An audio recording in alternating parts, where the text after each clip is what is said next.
susceptible. Okay, they're impressionable. Okay, so how does this work exactly? It works with everything. Okay, but it depends on you and what you're subjecting yourself to. What are you subjecting yourself to? What are you listening to? What's your diet?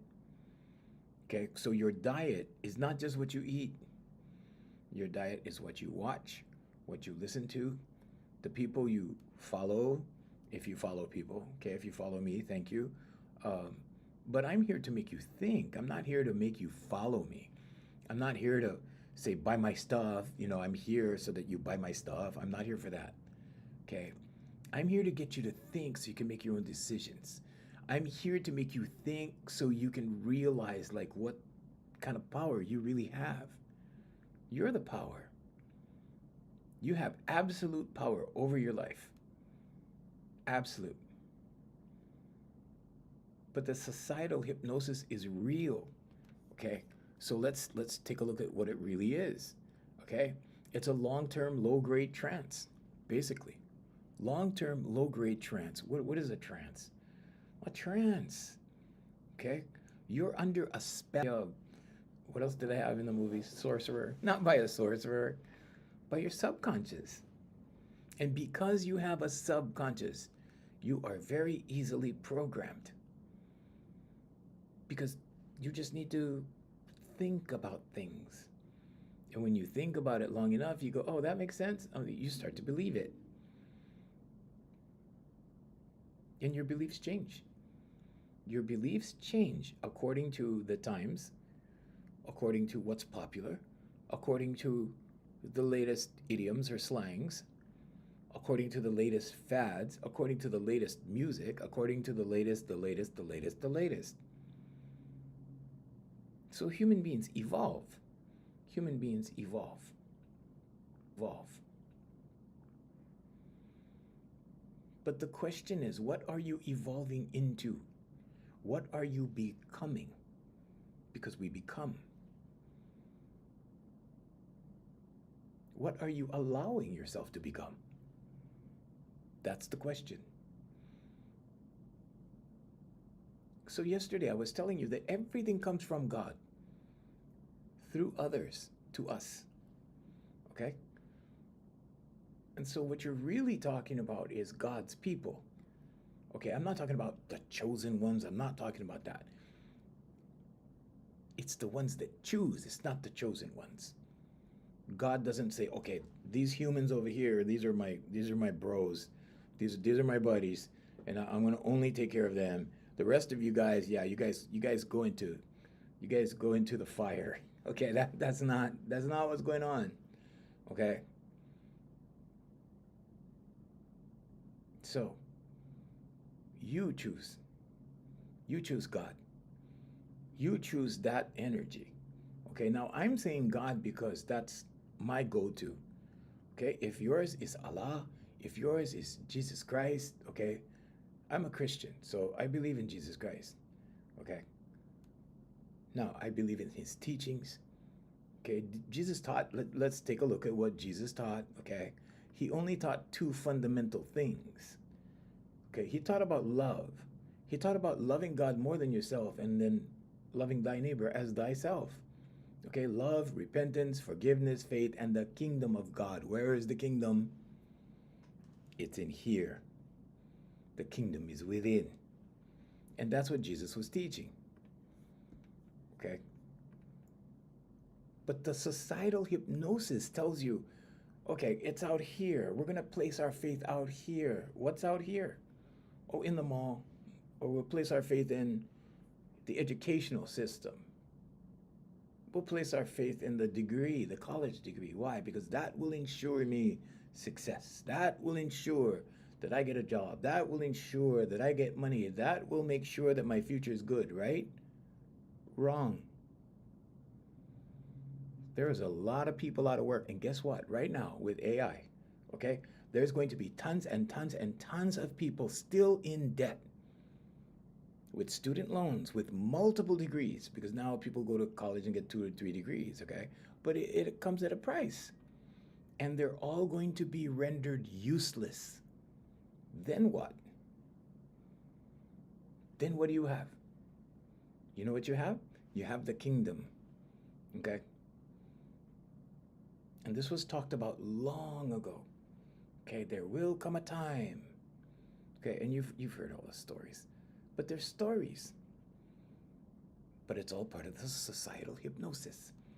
And now these people can't believe, like, oh, I spent 20 years working for the government in this position. I spent 20 years as a nurse. I spent 20 years. And you know what? They're all going to go boom, boom, boom, boom, boom, boom. And they're all going to be wiped clean. You know, like a chessboard, and the pieces get pushed off the board. Because the world is changing. Change happens. Okay? So if you ever read the teachings of Wallace D. Wattles, he talks about this. Okay? He talks about this. It was called the industrial age for a reason. What happened in the industrial age? Certain things happened, certain people's positions were rendered obsolete, and then new things came in. And human beings and society evolves, and with that comes changes. If you do not adapt to the change, you get left behind. That's history shows us that over and over and over and over. But the societal hypnosis is what renders you powerless. Okay? How does it do that? It convinces you that you're powerless. It convinces you that you're less than. It convinces you that you cannot. It convinces you that you don't know how. You don't have to know how. The how is God's job. Or let's say infinite intelligence, or let's say Jesus Christ, or Allah, let's whatever, superconscious. The how is God's job. If you look at yourself as a computer, okay, the conscious mind makes 5% of your life's decisions. 5%. It's only 5% of your life. Conscious thinking. Go figure, right? Subconscious, right? The subconscious, where everything is committed to memory, where habits form, your habits. Okay, good and bad, good and bad. 95% of your life. So you don't have to learn how to drive the car in the morning. You don't have to learn how to brush your teeth every morning. Okay. Everything for a reason. Good morning, guys. Good morning, Jay. Good morning, guys. Good morning, Chariot. Good morning, Tran. So, what is the superconscious?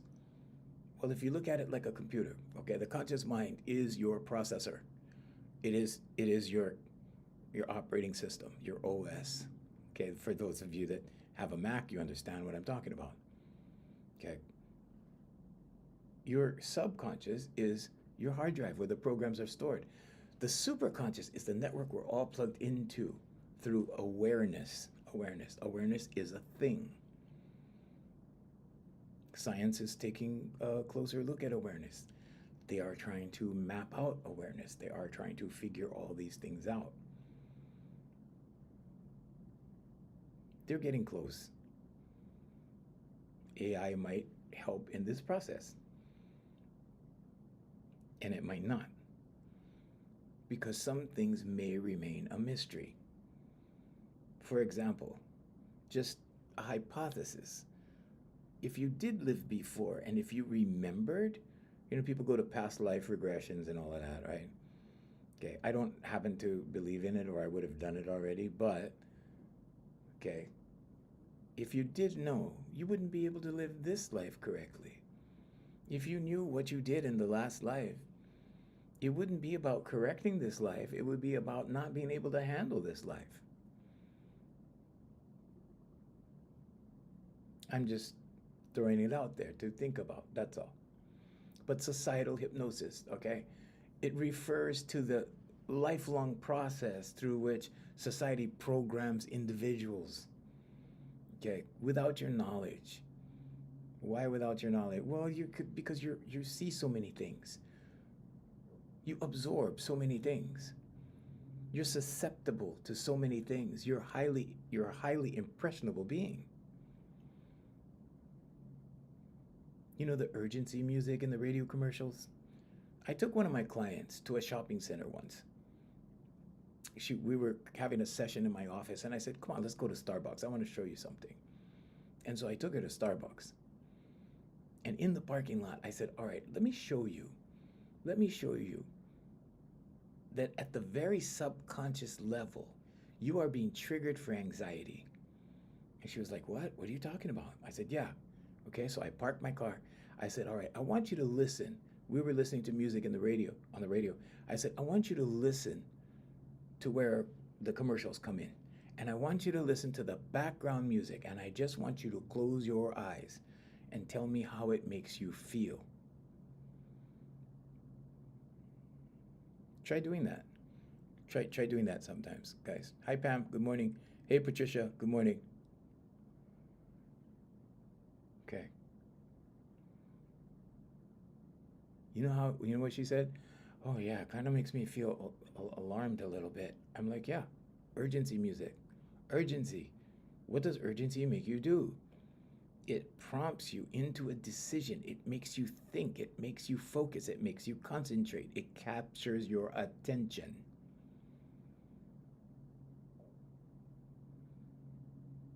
So, is there a method to all of this? Yeah, there's a huge psychological aspect to advertising. Huge. Marketing. Huge. There's a reason why marketing people get hired and all of a sudden sales go up if it's the right marketing person. I've been through tons of marketing people. Okay. They all have degrees. How many of them were successful? A couple. Okay. Because it's not easy. It's not an easy thing. Because more and more people are becoming awake. They have knowledge of this now. In the old days, you didn't have YouTube, you didn't have internet, you didn't have access to this knowledge. But now you do. Okay? And with knowledge comes responsibility. If you have the knowledge, or if you become aware of the fact that these things happen, do your research. Learn it. Because it will break you free of that hypnosis. And once you have that knowledge, you are responsible to that knowledge. And I'm going to add in here that knowledge itself is not enough alone. You have to apply the knowledge. The application of knowledge is power, not knowledge itself. Knowledge is nothing. It sits in your head and it can stay there your whole lives. I know people who are educated, their degrees stack up like that. They don't even use half of the things they learn in school in their real life. It just qualified them to get into the door of certain places. And some of them have been rendered obsolete. And now they have a stack of degrees that gets them nowhere and a bunch of knowledge that they've never used. They just talk about it at cocktail parties. But they've spent all their time on this. They've invested their time, their money. They're in debt. They're in student loan debt. Did they turn out better than everybody else? Not necessarily. There are some people who have no education. Okay, I dropped out of college. And when I did, my first mentor said, "That's the best thing you ever did." And I was like, I was ashamed of myself. Well, I wasn't ashamed of myself, but I was ashamed. I was ashamed at first because I had to go back and, tell my uncle I dropped out of college. And I kind of, waited for the right moment. And, I was in his living room and I said, "Uncle, I got to tell you something." And he's like, "What?" And I said, I dropped out of college today to take a job. I was offered what I considered to be the dream job for me at the time. It was a dream job. It was a corporate job. It was a dream job.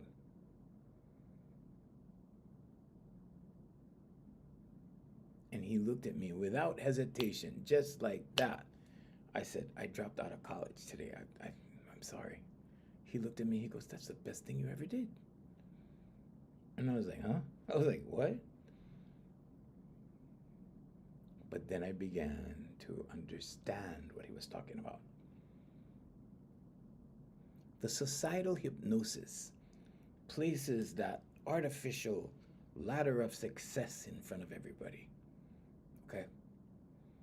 The mouse wheel, the merry-go-round. Monday through Friday, you do your 9 to 5, whatever, right? And then Saturday, it's, right?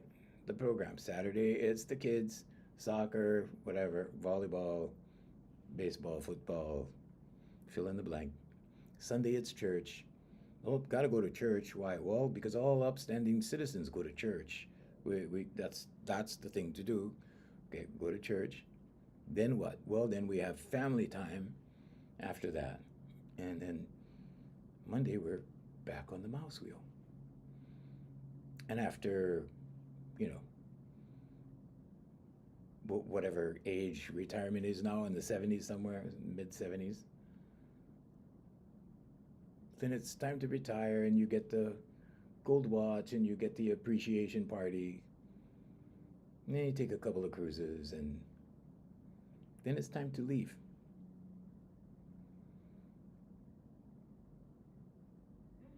The only difficult part of this is when people are on their deathbed with the shoulda, woulda, couldas. I could have done this. I should have done this. I was, just part.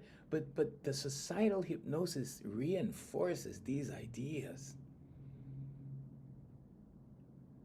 So it's almost sacrilegious to look at the system and say, well, I'm going to do my own thing. I'm going to make my own system. But when you have the courage to speak up and say, hey, you know what? The emperor is walking around in his underwear. Life changes. When you find out that you have the power in here, you don't have to work for them. You don't have to participate in the hypnosis. You can break free of the hypnosis. But not every entrepreneur or person that is working for himself or has his own company is free of the hypnosis. It starts with family. It starts when you're young, okay? Your values, your morals, your ideas, your habits. It starts with family. Then there's culture and tradition. Oh, it's a tradition. We do this every year. We do this ritual every year. Like right now, it's time to pound mochi in the Japanese community in Hawaii. It's time to exchange presents on December 25th for Christmas.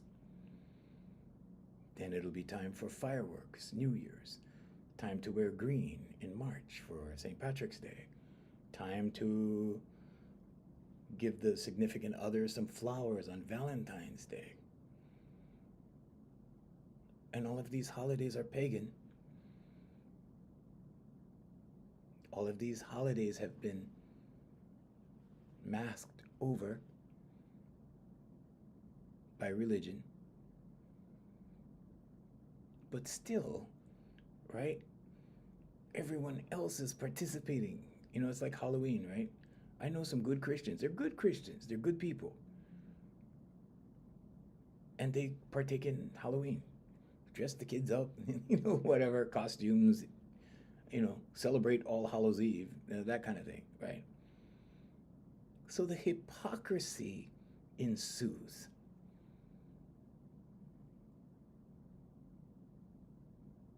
But when you begin to question, when you begin to go against the grain, right, you meet resistance. So sometimes, right, it's not worth the resistance. So let's just go with the flow. Go with the flow. Let's go with the flow.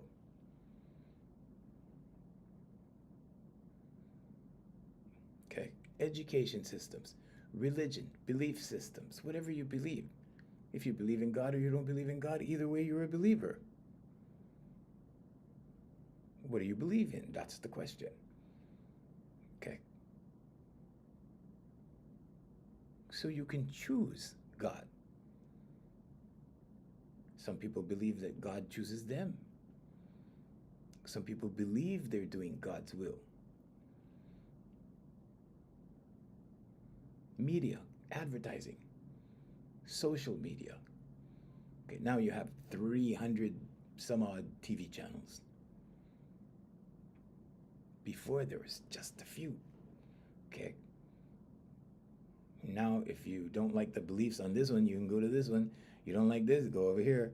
To, which is really funny because in my consulting career with our consulting company, we used to white label a lot of products, and in some stores we would have two products competing for the same space. So if people said, "Well, we don't like this water, we like this water," okay, they still bought it from the same company. I don't like this brand. I like that brand. This one tastes better, and it was the same water in both bottles, different label. Okay.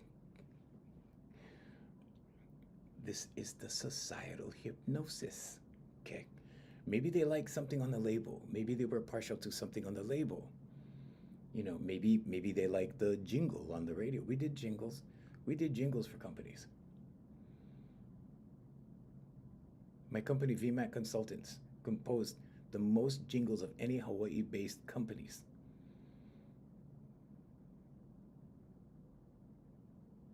And the idea of a jingle is to have the advertisers song, title, their company title, their product title, whatever you're writing the jingle for, in their head, so people start singing that melody, and they start, becoming attracted to the product or the company.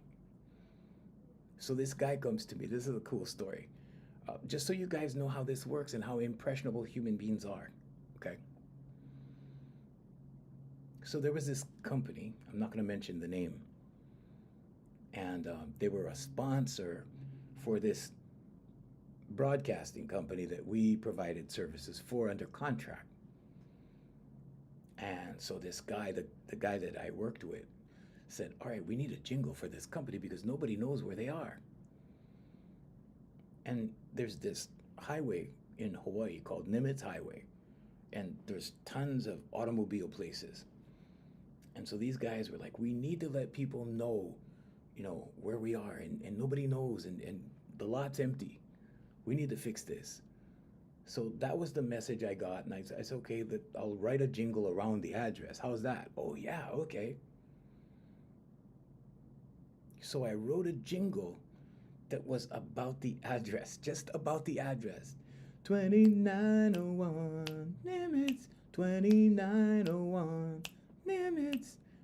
It went like that. That was the address. It was 2901 Nimitz Highway. And they put it on the radio. And in 2 weeks, their lot was full. Full of people checking it out. Oh, we heard about this place, 2901. Hey, we heard about this. Problem solved. In 2 weeks. In 2 weeks. So our company did stuff like that. Okay, but it's advertising. It's legit. There's nothing wrong with it. Okay. However, if you let 2901 Nimitz take over your life, okay, now there's no balance. You see what I'm saying?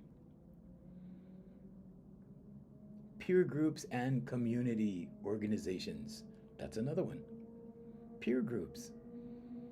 Are you going to be the only peer that's like the odd man out kind of thing? I was. I always was. I was always the rebel because I was not afraid to tell the emperor that he was walking around in his underwear. But that's my core belief. My core belief is I don't have to go along with that. Years and years ago, over 25 years ago, I tried to get in with cliques because I thought, so here's something that you don't need to think about.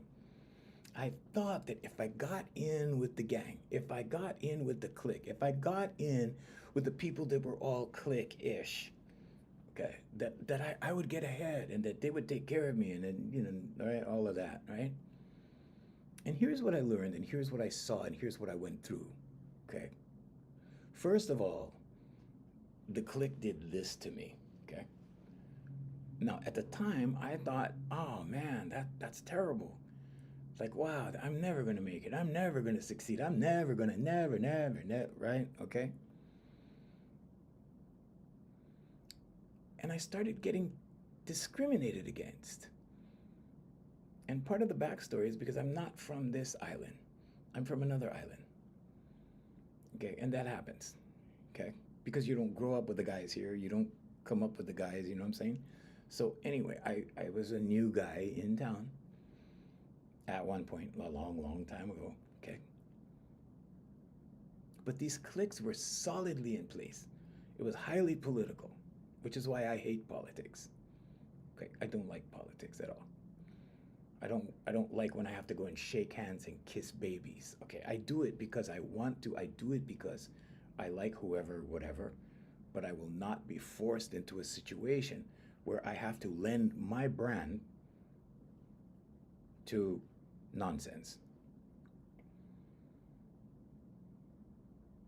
So I try to get in the clique, it doesn't work. Try to get in the clique, doesn't work. You know, pretty soon I start noticing the drama within the clique. These guys would go out and hang out every weekend, drink together, get trashed together, all of that. And the water cooler talk on Monday morning was all about who did this, who did. People were getting shamed left and right within the clique, but that's a clique tactic, okay, to shame you, okay.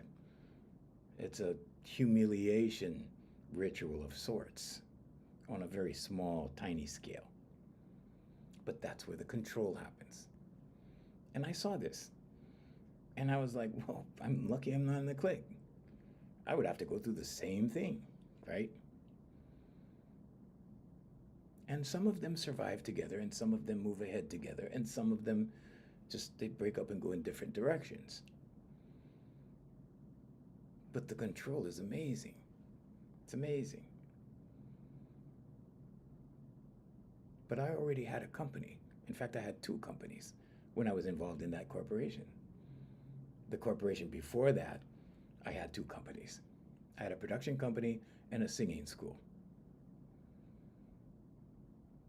So I really wasn't dependent on the clique.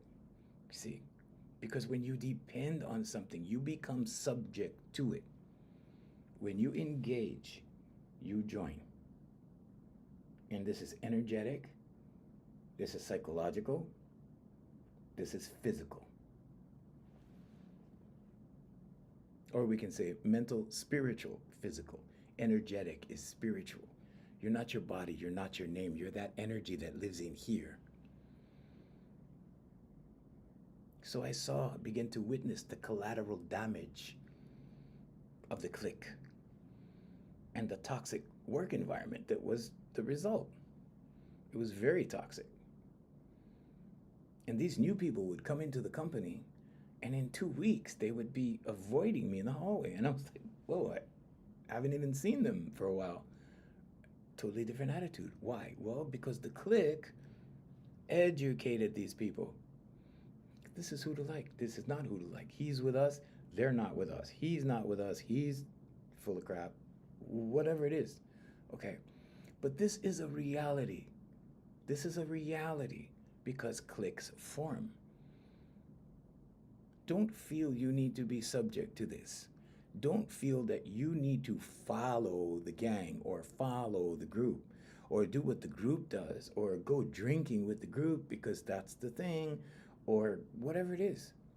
You don't have to follow. And after a while, I resigned myself from even trying. And I thought to myself, right? I thought, well, I'm never going to get anywhere with this company or with these people. Right? Wrong.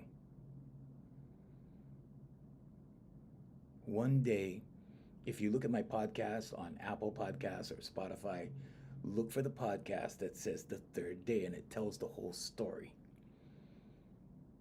But here's the story in a nutshell. And this is why I say God is real. Okay? This guy calls in sick. Okay. The lead guy, the guy who is the lead, is his show, he asked me if I would sit in. I said, sure, yeah. I was just hungry to have fun. I wasn't thinking, let's infiltrate the show and turn it into 15 years. I did not think that. I thought, well, okay, have fun. So I said, can I bring my guitar? He said, yeah. And I sat in the first, it was supposed to be 1 week. So I sat in that first day. By the third day, and that's what the podcast is about, what happened on the third day, and that intuitive feeling that I got on the third day. And that feeling was, dude, the doors are opening. And the doors began to open. And this is why I say God is real. Do you think that that guy would have let me on his radio show if he knew that everything was going to go boom, boom, boom, boom, boom, boom, boom, boom? Of course not. Of course not. It was his clique. Or it was their clique. And I wasn't in it. I was an outsider. And all of a sudden, the doors open. And by the third day, I was like, whoa. And my thinking was, well, if I'm becoming valuable to this clique, maybe I can finally get in it, right? Wrong. I do that on the podcast a lot for sound effects. Wrong. I still wasn't, even more so I got like that. And so what do they do to you in a situation like that, okay? And this is going to be valuable for you for your occupation and your business because it happens all the time, everywhere. They keep you in a little box, okay? Because they make sure that these guys out here don't like you. They make sure that they despise you, they hate you, okay? And they'll keep you in the box because now there's nowhere else to go. You're just in your little box. When they need you, they bring you in. When they don't, you're back in the box. Okay? It's almost playing like hockey where you're sitting in the box waiting to play. Okay, you're in the box over here. Okay. And then they bring you in, then you play, then you go back in the box.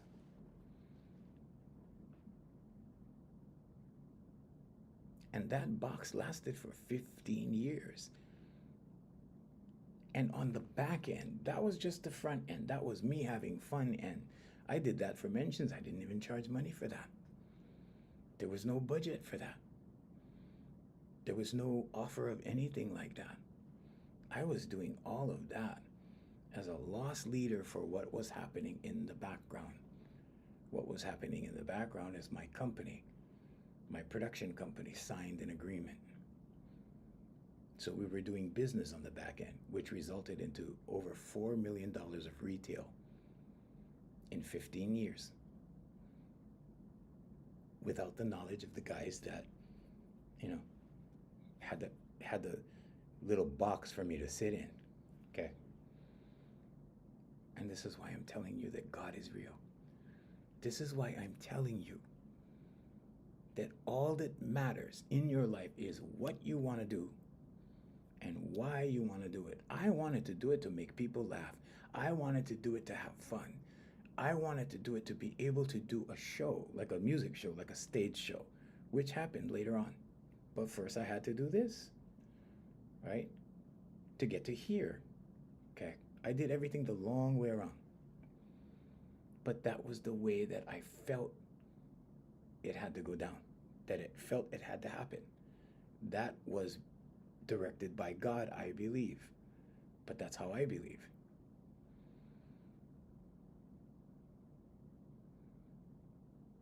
Now, there's more to that.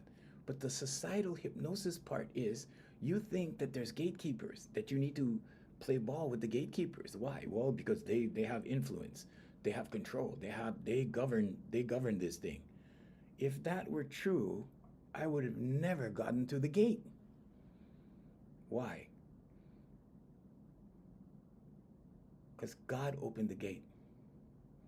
Higher self, source, universe, however you want to say it. God opened the gate. And by the third day of the 5-day initial engagement, which turned into 15 years, I got that feeling from God, that intuitive thought that I always tell you about. Okay? And you get that through prayer and meditation. And the four pillars that we talk about: affirmations, meditation, vocalization, visualization. Okay? And gratitude. Gratitude is very important. That's part of the affirmation. Gratitude. And what happened? Well, it formed this little thing around me.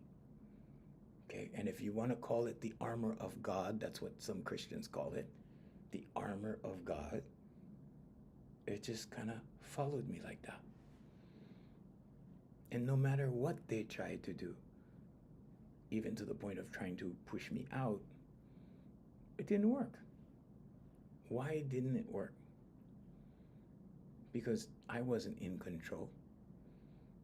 And guess what? The clique wasn't in control.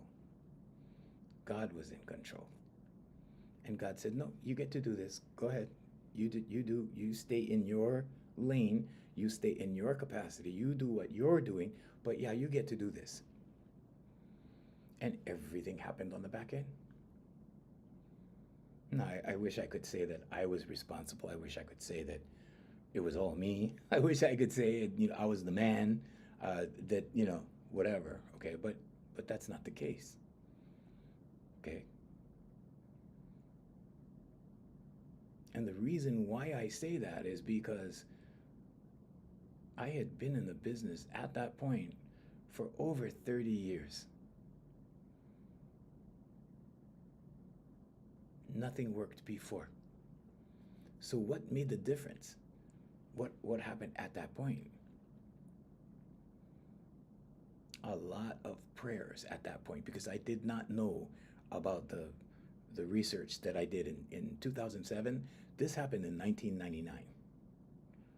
But a lot of prayers and a lot of soul searching and a lot of effort geared at trying to perfect talent, to perfect skill. A lot of that. In 2007, then the research happened. Then we go, oh, okay. Then affirmations, meditation, vocalization, visualization. But societal hypnosis is so important. You need to break that. Because you have been led to believe things. And until you break that, you won't be able to pull yourself out of the box and look back into the box. You'll be stuck in the box.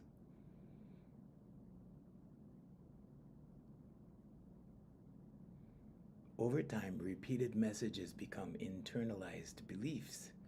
The more you hear things out here, oh, this is the way it's done. It's done like this. This is the way they always do it. This is the way it's always been done. This is the way we do. You see? You begin to believe it the more you hear it. A belief is a thought you keep thinking. When it becomes an internalized belief, guess what happens? Your subconscious looks for evidence of it. And pretty soon your subconscious goes, yeah, that is the way it's done. That is the way, because look, we see it over here, we see it over here, we see it over there, we see it over there. That is the way it's done. And then it becomes solidified in your subconscious. And now it's a firm belief. And now you swear like you swear like you swear that this is the truth. And it could be a complete fabrication of the truth.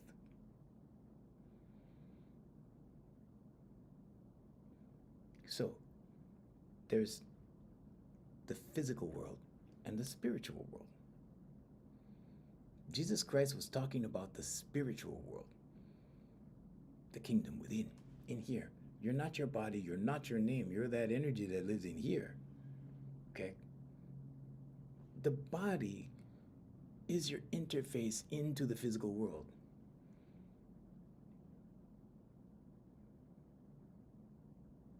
Your body is the one that sins. Your body is the one that picks up the alcohol. Your body is the one that engages in whatever activity, right? Because your spirit is stuck in here. So when they tell you, right, when they talk about, the Hasatan, the Satan, Satan is the God of this world.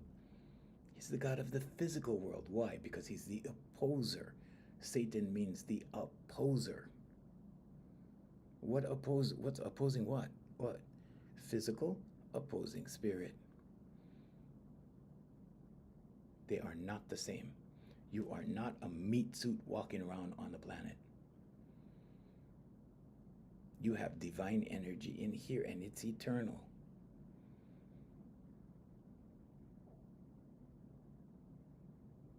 You have that power to bring everything that's supposed to be yours to you. Oh, what's the secret? Well, the secret is you have to get rid of the societal hypnosis. That's what's restricting you. That's what's giving you false belief. That's what gives you false hope. What is false hope? Hope in itself is nothing. Hope. I hope this happens. I hope that happens. You have to trust that this is going to happen. You have to believe that this is going to happen. You can hope all day long. If your subconscious is not in alignment with your hopes, it won't happen. And you'll think that, well, God doesn't listen to my prayers. God listens to your prayers.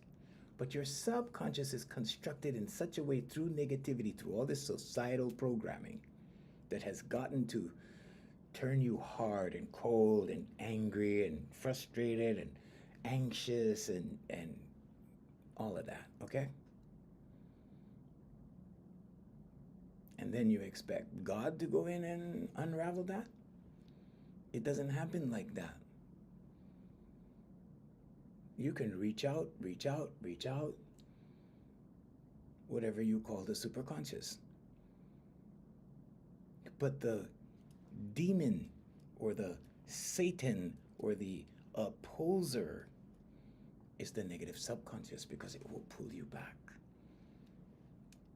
With my clients, I give them this visual because it's extreme, right? Like this, it holds you, it pulls you down inside. There's nothing pulling you down inside except your subconscious and prior negative beliefs. But society does this to you. It makes you feel inadequate. It makes you feel not worthy. It makes you feel like, wow, everybody else gets the breaks. I'm the only one didn't get the breaks. And that's exactly how I felt until the doors opened for me. What made the doors open? In my subconscious, I knew. I didn't think, I didn't believe, I knew that one day this will happen. Why? Well, because I had been struggling for $5 an hour for years and years and years and years and years. Was I angry at God or something? No, of course not. I was praying to God. I was thanking God. I was thanking God for the can of Vienna sausage and ice water in the icebox, which is at one point all I had. I had this whole wall of instruments that I carried with me through the years that I invested in. But food was not my top priority. So Vienna sausage and water was in my icebox, and I thank God for that.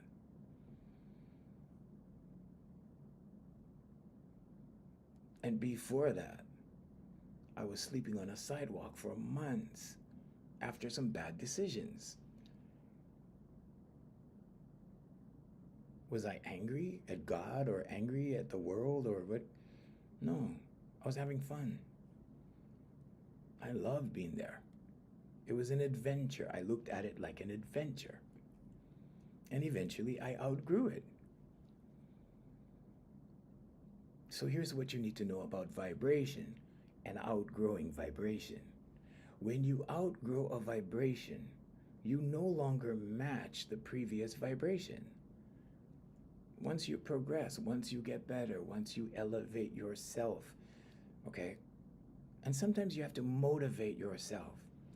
Sometimes you have to look in the mirror and go, hey, you got this. You're really doing good. You might feel crazy, okay? But do it. Because your subconscious responds the most to your image and your voice. So to put an idea into your subconscious, the fastest, stand in front of a mirror and do it. Manifestation is all about the subconscious, okay? The spell that you're under, that societal hypnosis spell, you know, the people that are at the intersection, they're waiting at the red light and they're like this. They're just like this. They're just waiting, and they will wait and wait and wait and wait until they get the green light, and then they will drive. They're under hypnosis. This is what I'm talking about. Hypnosis is the reaction you get when you see the stop sign. We've been conditioned into these things. Do we need these things? Sure. We need to be organized. We need to be an organized society. We have laws. We're a nation of laws in America. So we need order. Chaos is not fun. So what's the thing with the hypnosis thing then? Well, you need to be able to see past it. You're a human being. That is awareness. You are awareness. You are aware of the thoughts you're thinking. If you don't like the feelings that you're getting right now, stop those thoughts. Just say stop. But you have to reframe and refocus. Either reframe the thought or refocus onto something else. Because you are being programmed by stuff that you're not even aware you're being programmed by. Until you get to a certain place or a certain circumstance or a certain situation, then you go, oh man, what the hell? You need to break free of this. Bob Marley called it mental slavery. You need to break free of the mental slavery because it's only mental, it's only psychological.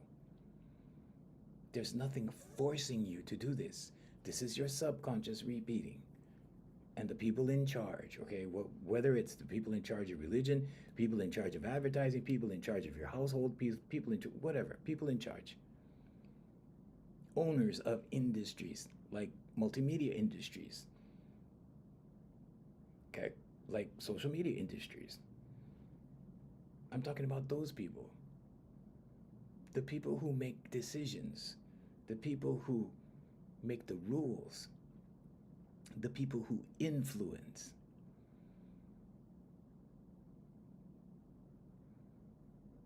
That's where it comes from. And it shapes society, it shifts society, because it shifts individuals. This is why when you see a movie and 1 million people see the movie, it starts to manifest in the world. Then all of a sudden it's like, wow, I remember, I saw that in the movie. I saw that happen in a movie. Now it's happening right there on social media. Well, because it happened in the movie first, you had 1 million people thinking about it. Thoughts become things. Now you have 1 million people instead of one person. Now it manifests in the world. How does the manifestation process work? Well, first, you think it with the conscious mind. Okay? You say, okay, I'm going to go after that, and that becomes the target. After you think that a while, okay, or you rethink it, let's say you think about it with emotion, which is what you should do if you want to make it come into physicality. Think it with emotion, okay? Now it will go into your subconscious, and your subconscious will look for evidence of it. Oh, new car? Oh, well, they have new cars downtown. Oh, they have new cars at Mercedes, at BMW, at Acura, at. And the superconscious is God that gives you intuitive thought. So you're out doing your gardening one day, and you get that intuitive thought, hey, you should go down and test drive the car. And you kind of think about it, and you go, yeah, I should go down and test drive the car. And you act on intuitive thought, and you go down, you test drive, and pretty soon, you're driving home with the car. And maybe you've figured out the financing or you borrowed money or whatever, whatever, whatever. Okay, those are details. But if you're focused on the details, oh, I don't know how to do, I don't know how I'm going to have a new, how I'm going to do the new car. I don't know how I'm going to afford the new car. I don't know how I'm going to, whatever, whatever. The how is God's job. The how is not your concern. All you have to do is take steps. Things will open for you. Things will open unto you. A way will be made and it will unfold because your life path unfolds from within. It goes like this. And pretty soon, you've got your hands on the wheel and you're test driving the car, and after that, the guy says, well, sign the papers and we'll see if we can put it through financing, and then boom, you got it. Well, here's a caveat to that. When you sign for something, money comes to support it. Okay, when I did my first car, I signed for $58,000 on signature. I didn't know my credit score. I didn't know any of that. Because that's not my focus. My focus is teaching. And when I drove it off the lot, yeah, it depreciated, whatever, whatever. Did I care? No. But guess what happened after that? I started getting more clients and more clients and more clients. And there was never any problem with the car payment. And then in 3 years, I got another one. And then another one. Then I started leasing after that. And from 2007 until now, the only thing I really know is I always have new car smell. You can do it too. You know what held me back? Fear. You know what the fear was? The fear was my parents telling me when I was a child that, oh, you're going to lose money. If you go to a new car deal, you're going to lose money. As soon as you drive it off the lot, boom, 10,000 depreciation right there. Did I feel that as I was driving off the lot? No, I was ecstatic. I'm like, whoa, I got this top of the line sports car, this top of the line Infiniti G37S. Like, depreciation was the farthest thing from my mind. Did it hold back or curtail my life? No, not at all. More money came to support it. When you sign a deed for a house, more money comes to support it. You don't know if you're going to lose your job next week, but you have faith, right? Because you bought the house. Now that you bought the house, it's real. It's a thing. It becomes a belief. Then money comes to support the house. There's a process, and you have to have the mental conditioning first.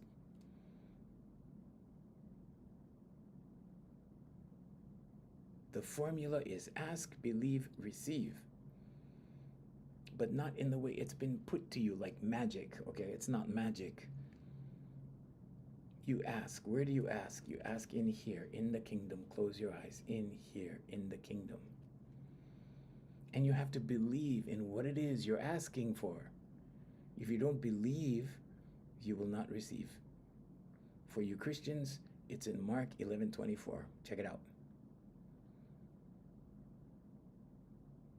Ask, believe, receive. Conscious, subconscious, superconscious. Okay? The superconscious delivers. The superconscious opens doors. So the conscious mind is your operating system. Your subconscious is the hard drive. And your superconscious is the network that we're all plugged into through awareness in here.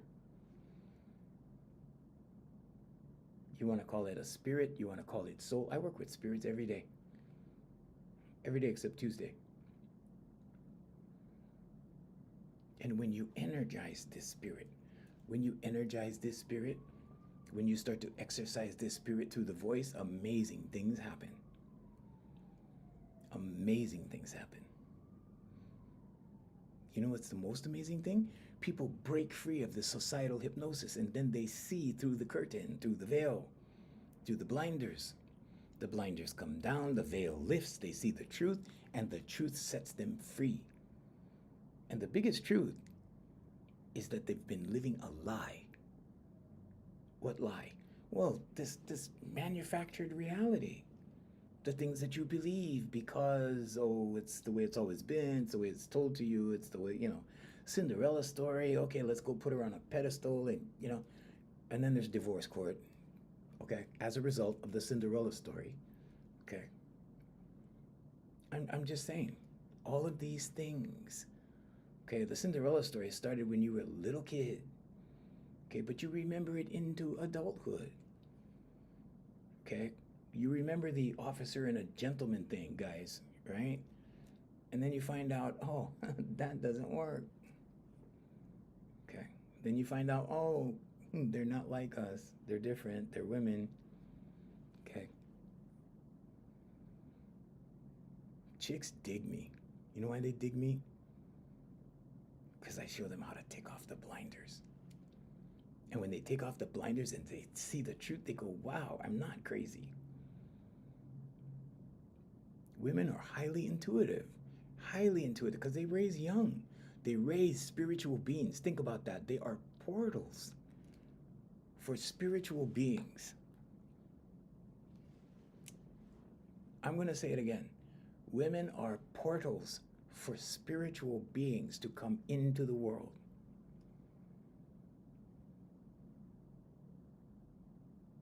And with that responsibility comes power because they need to protect their babies.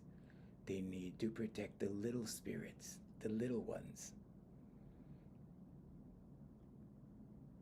That's why it's called women's intuition, because it's stronger, it's sharper. Their thinking is sharper than ours. But because they raise young, they're also multitaskers. So they get busy over here. What happens when the societal hypnosis, things that they're hearing, things that they're seeing, things that they're comparing themselves to, what happens when that happens? Well, they get multiple thoughts of negativity, multiple thoughts of not good enough, not adequate enough, multiple thoughts of, damn, everybody else can flex and I don't have anything to flex. What? Whatever it is, I'm just saying, example. Okay? But when I lift the curtain for them, they go, oh, okay, wow, my husband always told me I was crazy. I'm like, no, you're not crazy. You're gifted. There's a difference.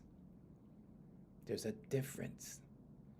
But when you can see the truth, when the truth sets you free, everybody thinks you're crazy because they cannot see what you see, because they're watching the emperor walk around in his underwear and they're saying, oh, your majesty, you look great. Wow, you look fantastic. You see? You want to be that little kid that goes, excuse me, excuse me, with all due respect, your majesty, you're walking around in your underwear. Because you don't owe anyone anything unless you sign up for it, okay? So you don't need to stay with the cliques. You need to break the societal conditioning, the societal hypnosis that you're in, okay? And stop telling the emperor that he's outrageously gorgeous and his clothes are the best. And yeah, you don't need to do that.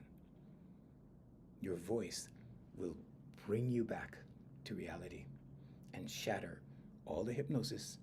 And when you find your voice, you find yourself. Okay, if you want to find out more about that, it's listed on the website. There's all the research papers, all the links, so you can click into the research for yourself. It's hereforyoulifecoaching.com. Thank you, Jay. Thank you. Thanks for joining us, you guys. Okay, so yeah, until tomorrow. We do this every day. We've been doing this since April. There's no sales pitch. I'm not here to sell you anything. Okay, no sales pitch. If you need my help, though, I'm always available. But yeah, we're not gonna sell you a course. We're not gonna push anything or whatever. Yeah, we'll see you guys tomorrow, 7 a.m. Okay.